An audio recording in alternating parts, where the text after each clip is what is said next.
Hi, it's Andy Hoffman, Marketing Director of Miles Franklin Precious Metals in our 26th year in business. It's Saturday morning, June 6, 2015, and the title of today's very important audio blog is Infamy Aftermath. Now, it's Saturday morning at 4:45 a.m., and as promised, I have comments on yesterday's extremely important events. So many, it turns out, that only an audio blog could do them justice. Starting with the extremely good news that my friend's surgery was a complete success, and thus, though the road to recovery will take some time, the prognosis is good. Which sadly is the best news I have to report, as market manipulations or not, the potentially infamous events I warned of in last week's audio blog, for all intents and purposes, came to fruition. To that end, recall the article I wrote exactly a year ago titled Place Your Bets, Economic Mother Nature versus Wall Street. Not that yesterday's continued sovereign bond carnage, bringing the tally to $625 billion of losses in just 3 months' time, can be considered a victory for Wall Street. Or that matter, the CRB index, and with it the fate of countless thousands of global mining, manufacturing, and farming firms, sitting just 6% from its all-time low, set just 3 months ago, which happens to be 1% below the spike bottom of the heart of the early 2009 financial crisis. Incidentally, energy products, including crude oil, gasoline, heating oil, and natural gas, account for an incredible 40% of the CRB's weighting. And thus, the fact that the index is essentially down to the lows of the worst economic crisis since the Depression, despite the crude oil price roughly 50% higher today, should tell you just how badly the average commodity has performed. And don't forget the utterly mind-boggling volatility of the global currency markets, i.e. the single most precious metal bullish factor imaginable, per the title of a September 2014 article I wrote. As the supposed money we purport fiat currencies to be, alternatively surge and plummet in the death throes that are utterly destroying corporations, institutions, and sovereign nations' ability to conduct trade. In other words, the powers that be are decidedly losing the war on markets they conduct on a 24/7 basis, even if for the time being it feels otherwise. To that end, I long ago noted how, above all else, the two most important markets from a perceptual standpoint are the Dow Jones Propaganda Average and precious metals. Per the title of an article penned 4 months ago, these last-to-go markets will eventually be overcome by economic Mother Nature too, by hook or by crook. To that end, I read an interview with the great filmmaker Oliver Stone this week, who claims today's Wall Street culture is far worse than the 1980s heyday of his iconic supervillain Gordon Gekko, which, by the way, comes out in spades in Wall Street's highly underrated sequel, Money Never Sleeps, in which Gordon Gekko, fresh out of prison just as the 2008 crisis hits, gives a speech as powerful and genuine as his Greed is Good opus of 1987. Frankly, the thought that the worst imaginable financial crime of 1987 was insider trading makes me laugh, or for that matter, the conflict of interest scandals, a la Jack Grubman, who sat right down the hall from me at Solomon, of my Wall Street heyday of the late 90s and early 2000s. As today, not only do such petty crimes not even register on the so-called Richter scale of Wall Street crime, but for the most part, that Wall Street no longer exists. Today, the Goldman Sachs and JP Morgans of the world act solely as too big to fail quasi-government entities, generating the vast majority of their earnings from the receipt of free Fed money in the form of ZIRP QE and other overt and covert money printing schemes, and investing them into government-supported markets, again, both overtly and covertly. Oh, there's plenty of inside information to go around now too, but on a much larger scale, such as the coordinated precious metal attacks that occur at the same times each day. And don't forget, care of the accounting changes the government made at the heart of the 2009 crisis. They can essentially mark to fantasy anything and everything on their balance sheet so as to never recognize paper losses. And even if the various government PPT mechanisms that serve to levitate this toxic garbage fail, new methods of bailouts in the forms of additional QE can always be counted on to save them. That is, until the big one inevitably destroys them all, which we assure you is coming as reliably as day follows night. Not that I need to waste more time with the hideous market deformations caused by 7 years of relentless, broadly based market manipulation, particularly in the aforementioned last-to-go markets, but another article I read literally blew my mind regarding just how insane the bubble has become. To wit, in The Stock Market is Disappearing in One Giant Leverage Buyout, it was noted how traditional equity, aside from being destroyed by ZERP-financed stock buybacks at an unprecedented pace, is being replaced by far more dangerous, illiquid, and manipulative private equity firms, such as the new spawn of financial evil, Blackstone.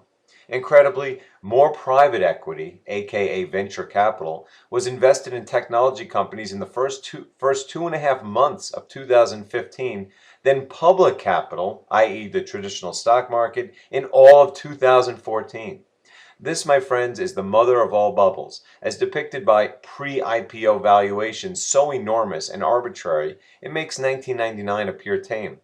In other words, invest at your own risk, as not only are traditional valuations at all-time high levels amidst the worst economic debt and inflation environment in generations, but an increasing amount of such valuation emanates from the highly illiquid venture capital space, which, by the way, requires historically low interest rates to survive, enabling higher discounted cash flows of their flaky fly-by-night investments, as much as sovereign governments with historically high debts.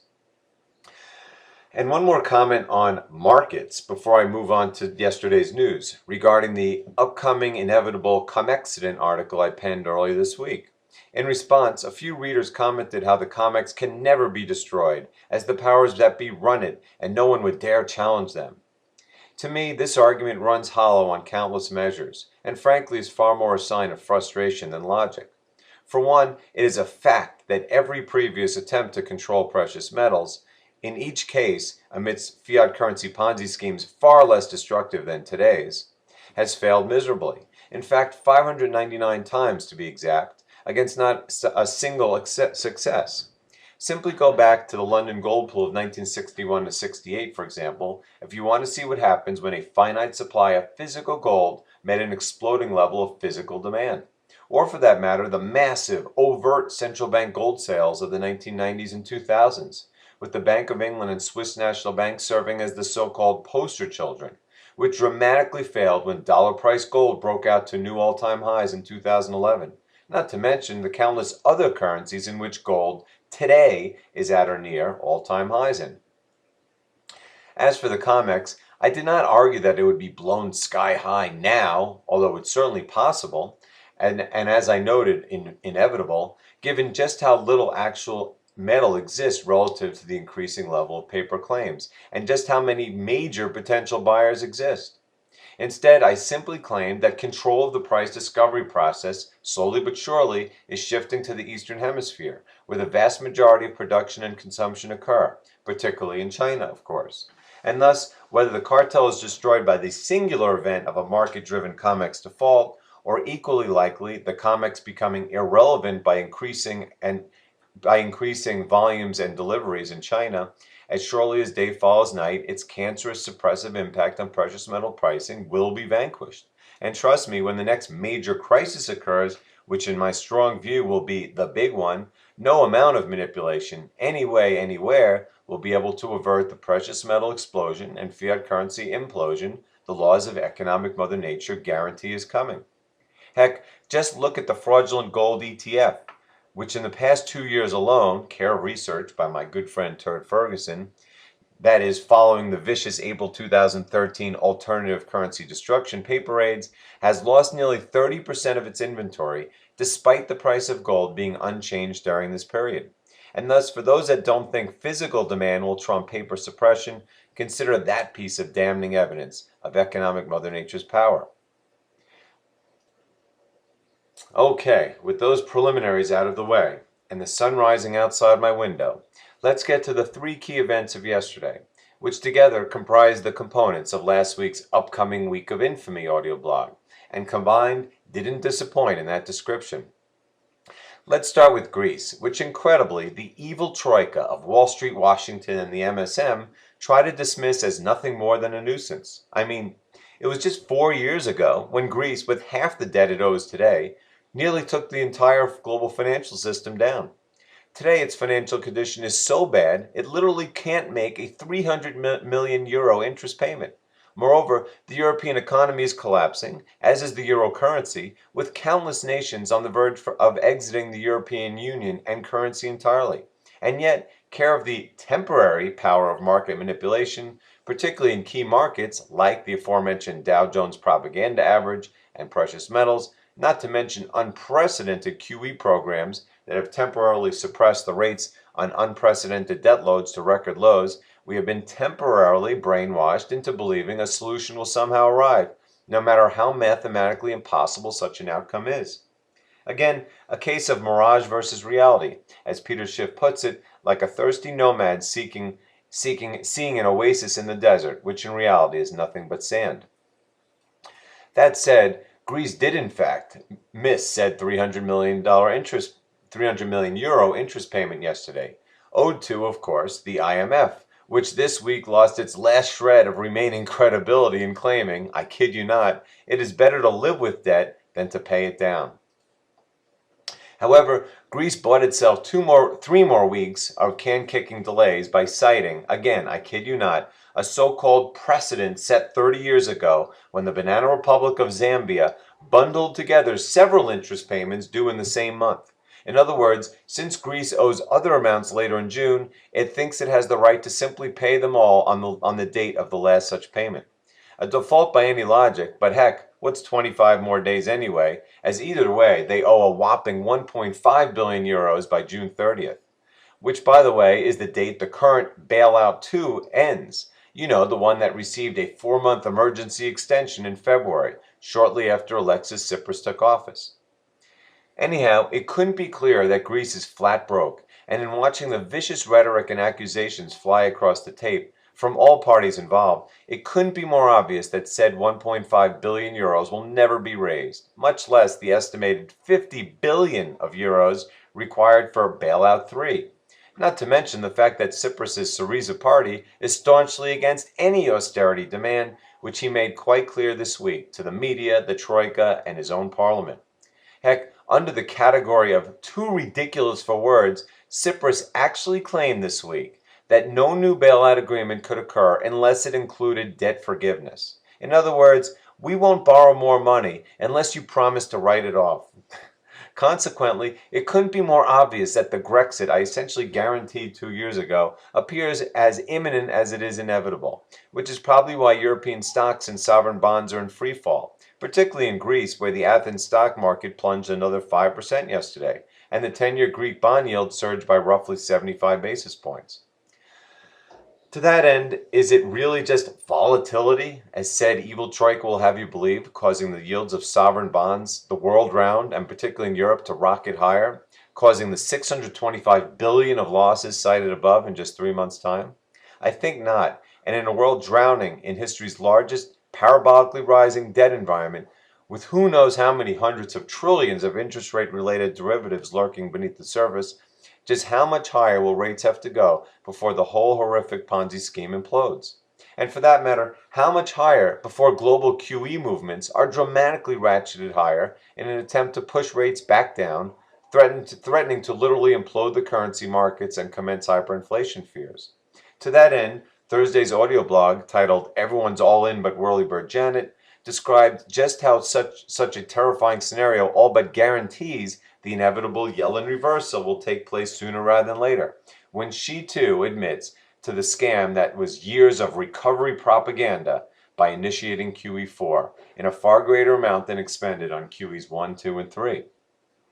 Speaking of Whirlybird Janet, we are just a week and a half from the potentially fateful June 17th FOMC meeting, at which point she will be put on the spot to give more clarity about potential rate hikes than at recent meetings, when she simply kicked the can by essentially saying, "We're not doing anything now, but we are carefully considering economic conditions."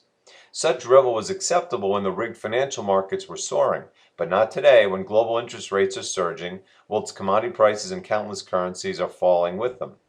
True, the PPT-supported Dow hasn't yet materially faltered, but with so many other markets in turmoil, the pressure will be on the great money printer to give further clarity, which quite possibly could make things dramatically worse.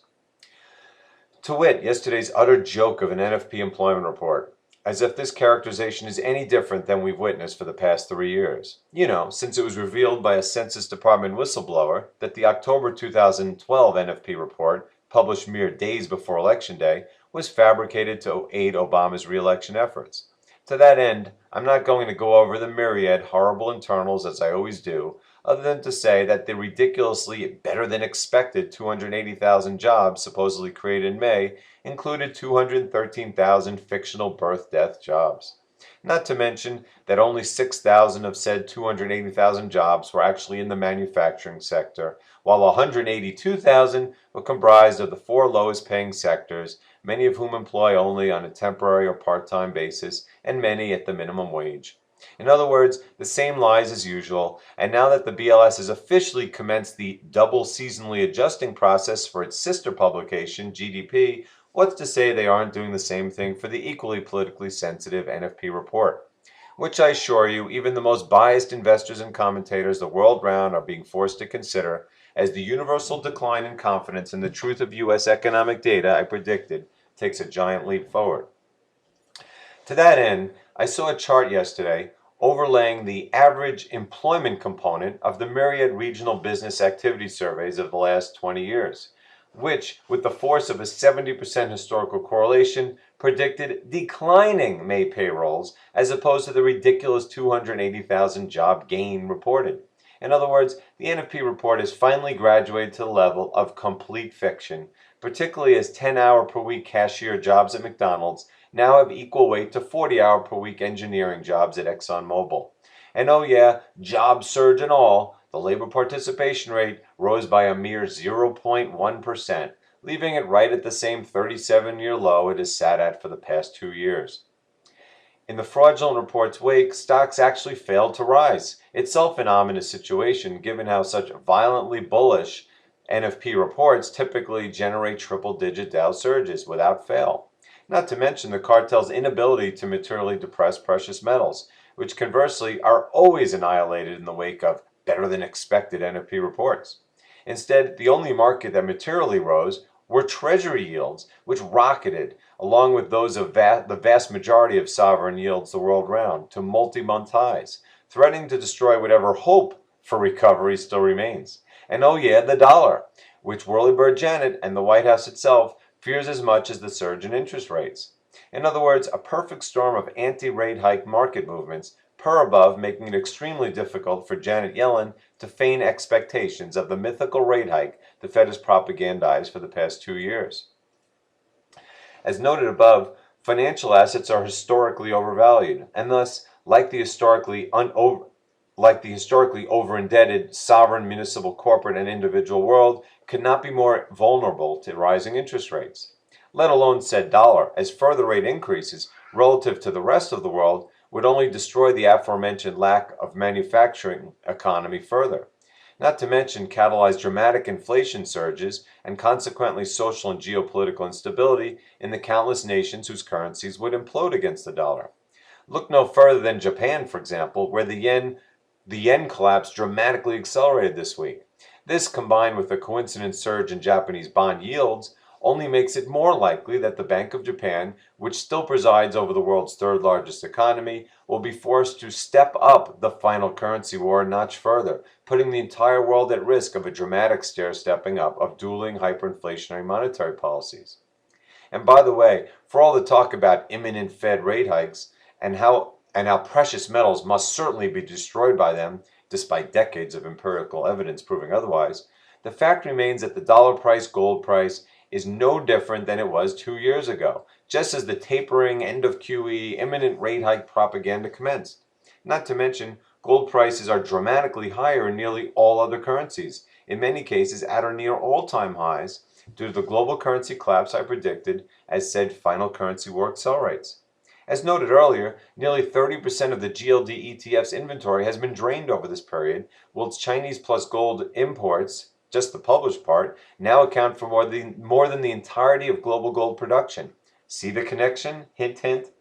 Yes, the most vicious, relentless cartel raids yet, featuring Sunday night sentiment raids in 100 of the past 102 Sundays, and 2:15 a.m. Eastern Standard Time raids at the open of the London pre-market paper session on 451 of the past 514 days, for example, and the most violently anti-gold propaganda in history, and yet gold has barely changed over the past 2 years in dollar terms and significantly higher in essentially all other currencies. Think about that as you listen to clueless newsletter writers and villainous Wall Street analysts calling for plunging gold prices. And oh yeah, the fact that the global precious metal mining industry is on the verge of collapse, nearly certain to commence an historic consolidation wave any day now. And last but not least, for the most part, for the most part, widely expected OPEC decision to maintain production quotas at the current level of 30 million barrels per day. Not to mention the fact that OPEC hasn't actually adhered to a quota since at least my Wall Street energy analyst days of 1995 to 2005, as currently they're actually producing close to the 31.5 million barrels per day compared to the 30.0 million per day quota. Not to mention, as not only is OPEC kingpin Saudi Arabia producing at a record pace, but Iraq, Libya, and Iran will be doing so shortly. Not to mention non-OPEC production leaders Russia and the United States, the latter of which is doing so despite the destruction of countless shale producers, care of increased drilling efficiency and ill-begotten government tax incentives. In other words, rising supply as far as the eye can see, atop record inventories, and care of a collapsing global economy, stagnant demand. And oh yeah, care of the aforementioned collapse of countless oil importing countries' currencies, like Japan for instance, the negative impact of such trends is magnified as industrial energy demand is in turn weakened. Further, in its wake, WTI oil prices moved up, then down, then up again, before closing the day in the high $58 range they have been mired in this week. Clearly, this result was widely anticipated in terms of short-term investment positioning, influenced, of course, by the manipulated wishes of the newly formed oil PPT. That said, at $58 per barrel oil, global E&P capital spending will continue to operate at today's extremely depressed levels. And longer term, the aforementioned hideous supply-demand imbalance is going to make it extremely difficult, hyperinflation or Middle East war notwithstanding, for said oil PPT to reverse this economically terrifying trend. Well, that's enough for this audio blog, as by the time I finish taping it, it will have consumed 3.5 hours of my Saturday morning. However, I cannot emphasize enough the terrifying reasons I thought it necessary, as in my mind, the infamy this week promised more than lived up to its name. Consequently, the time is now, particularly with precious metal prices suppressed well below the cost of production, amidst record global demand and the ominous prospect of peak gold staring us in the face, to protect your assets with what's mathematically certain to be arriving shortly. To that end, for those considering the purchase or storage of precious metals, we hope you'll call Miles Franklin at 800-822-8080 and give us a chance to earn your business. Moreover, remind you that not only are my articles and podcasts, as well as David Scheckman's and whoever else we feature, sent out via free email each day, which you can receive by simply entering your email address at our website, but are also posted in real time shortly after publication. And as always, I can be reached via email at ahoffman@milesfranklin.com. Thanks and have a great weekend.